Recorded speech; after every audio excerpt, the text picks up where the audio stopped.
Hey guys, Prowl 1701 here, and my Season 9 has arrived. Yes, you guys know it takes a little longer for me to get them since I live in the States, but it has arrived. It looks great. Amazon did package it really well, and it's looking really good in hand. It's a thick one. It's a big boy. It's definitely a thick one. Of course, Season 9 includes Day of the Daleks, the Curse of Peladon, the Sea Devils, the Mutants, and the Time Monster. Look at all the little bonuses here, including the Day of the Daleks special edition from the DVD release.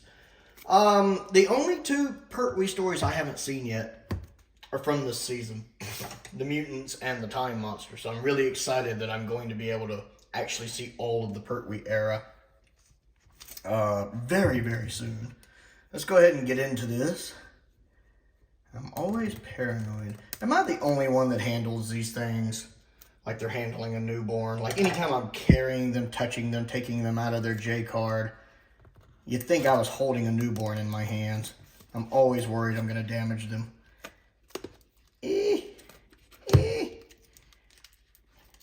Alright, come on.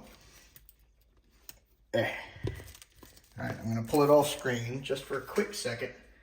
I can get in here. While we wait, have a look at the nice Season 10 box set. Oh, man. It's so nice to be able to get basically the Katie Manning trilogy. This is really, the Joe Grant trilogy we have now, all three of her seasons. The first odd-numbered season we've had, trying to get that off. This one corner, it's not wanting to go. There we go. Haha. One thing I like immediately, because there's things I like about this and things I don't like about this cover. One, I love the use of purple. I tend to like purple, magenta, blues a lot. And that purple just looks gorgeous, especially there with the logo. It looks really good. Now, I do have a slight little dent right here. But to me, that's a minor quibble. That kind of thing doesn't really irk me. It's just it's a small thing. Considering, it took it like 11 days to get here. It could have been a lot worse. Excuse me. But I do very much like the use of purple. Purple's very fitting for this season. Pertwee, of course, wears that little purple sash in like the Mutants, I know. Excuse me. Also, the royal purple they wear in Curse of Peladon. So purple is kind of the color theme, I think, for this season. I also like how on the latest box sets, like 22-2 and this one, they look more saturated. Like there's more pop in the background. Like it's got more color. Like they're saturated better. Like if you look at some of the older ones, like Season 10, this is very light. A lot of the gray of the box shines through. The background is very light. You notice that on like the Season 19 one as well. Whereas in the latest ones, they've really filled in the colors more. And that really makes the colors pop. Like the colors really, really pop now. I really like that kind of lava lamp look it has. Very 60s and 70s, And how it also still looks like his intro. Because his intro does convert different colors. So when you have these two kind of next to each other, it's kind of like the intro is transitioning from one to the other, and that's kind of neat. I do like that a lot. And I like the use of, say, magenta in the background here. That's really, really cool. I really like that. That looks really, really good. Now, some issues I have. Well, first off, I do like the fact the Doctor's holding his thing he hypnotizes Agador with, and I love the fact you can, the camera doesn't want to focus properly, but there's Agador in the reflection. That's really cool. A couple of problems. One little nitpick. John kind of has an extra finger. This thing does not want to focus.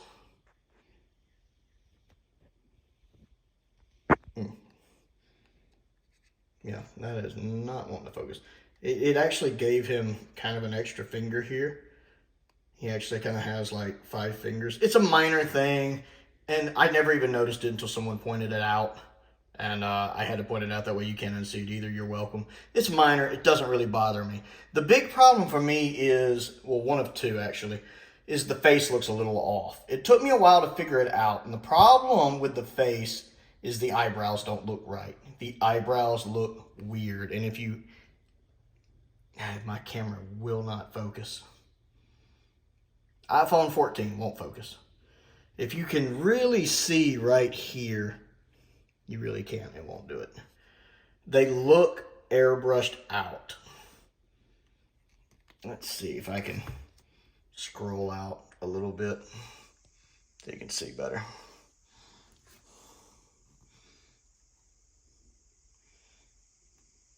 Can you see there? Like, he doesn't even look like he has a left eyebrow.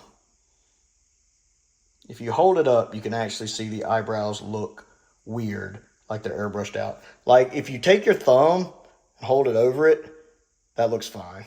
The shadow is not really helping. But, like, that looks fine, but the eyebrows are really, really weird. That's what throws off the face, especially if you're looking at it from far away, like on the side. Like, when you're up close, it's not so bad, but from the side, it looks really weird. Also, I like... Let me go ahead and take it out of the J card here.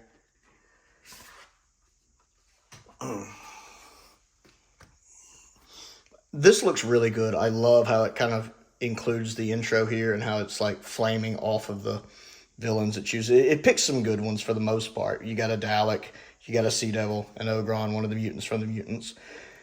But no Delgado. Of course, Chronos is back there. You almost miss Chronos. He blends in with Pertwee's shirt, but no Delgado. And to me, this is the biggest problem with this box set. There's no Delgado. How can you not have Delgado? Because we don't really get Delgado on any of them. He's not on the Season 10 set.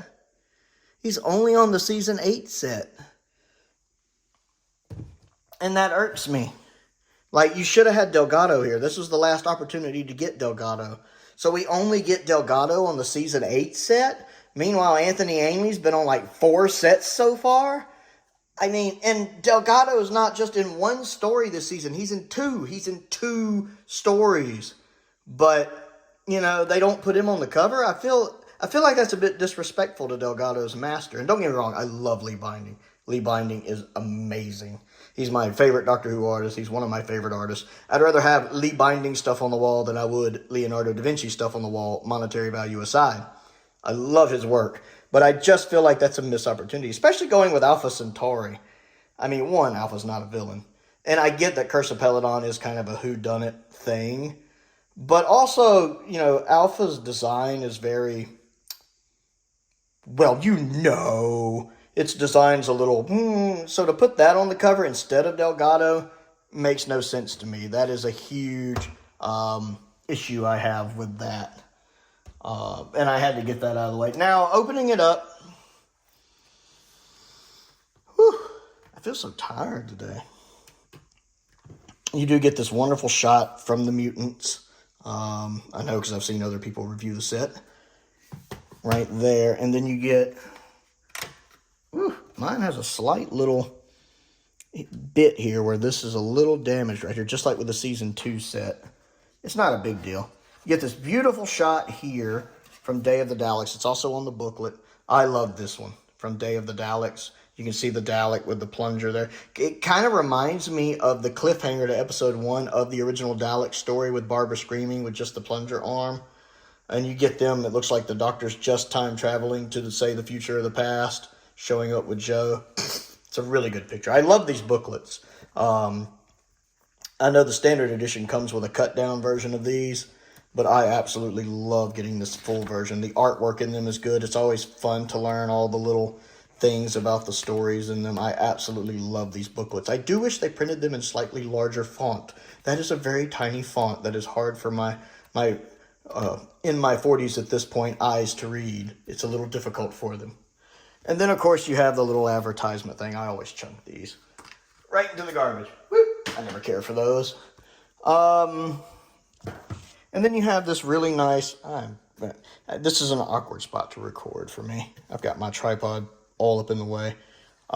This is a really nice shot of the Tardis right here. And it does look like the Tardis from the Time Monster, the salad bowl walls, so to speak. I do like seeing the green column, you know, instead of the more traditional pink, seeing that green one there. That's pretty neat. Get that back in there. I'm looking forward to reading through that book. And then we have the disc. Let's zoom back in here and have a look at the disc. We have Day of the Daleks. Oh, this one's got enough room I can actually get my finger in there, unlike some of them. Now, disc 2, you have the omnibus version of Day of the Daleks and the special edition. I consider the special edition the definitive edition of the story. But I am looking forward to watching the omnibus version. That's probably going to be the first thing I watch is the omnibus version. I have been looking forward to getting that. Let's see, we have The Curse of Peladon. That does not want to squeeze back on there. I'm curious to watch this to see how much different it looks, because the DVD restoration does have a very soft look to it, which, you know, some people think adds to the story, kind of adds to the atmosphere of it. I'm curious to see how the Blu-ray restoration looks compared to that, even though I know this and the DVD version are both, that and the DVD version are both on the disc. We have disc 1 of the Sea Devils. And then we have disc 2 of the Sea Devils. That could be my favorite disc art I've ever seen for one of these box sets. It's definitely one of them. To me, that's an iconic shot of him using the sonic screwdriver from the Sea Devils. I absolutely love that disc art right there. Well done, Lee Binding. Well done. I still don't forgive you for not having Delgado on the cover, but well done. And then, of course, we have The Mutants, which, again, I've never seen. And disc 1 of The Time Monster, which I am happy to see Delgado there. It's nice to see that. That is a nice DVD art right there. I do like that. And I've only seen like the first episode or so of The Time Monster, so I'm looking forward to seeing more of that. And we have John Pertwee there. And the final disc with Chronos and I like the fact that even though it's the second disc for the Time Monster, it's kind of like they do with the bonus last disc with having the Tardis on it. So it combines Chronos with the Tardis. I kind of like that Lee did that. Ooh. And then we have the back, which I believe is from the Time Monster. Sorry, this has been really awkward. I really missed the old spot I had to record at my old apartment.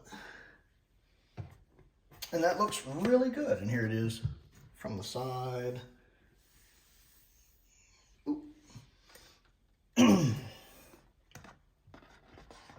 Again, I'm always paranoid I'm going to damage these things. So let's have a look.